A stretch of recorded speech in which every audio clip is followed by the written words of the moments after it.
Welcome to the Borland Climb. We hope this video helps. In this video, I will explain how to cook Paksiw na tilapia. To begin, gather your fresh tilapia, about 1 kilogram, along with 1 cup of cane vinegar, half a cup of water, and 2 tablespoons of fish sauce. You'll also need a 2-inch piece of ginger, 4 cloves of garlic, 1 medium onion, and 2 long green chilies for a mild kick. Optionally, include 1 small eggplant, sliced. First, ensure your tilapia is meticulously cleaned.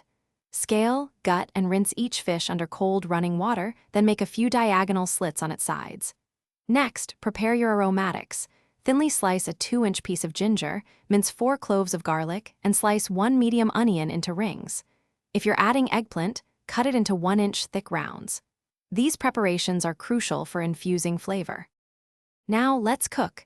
In a pot, layer your sliced ginger, garlic, onion, and eggplant at the bottom. Carefully place the cleaned tilapia on top of these aromatics.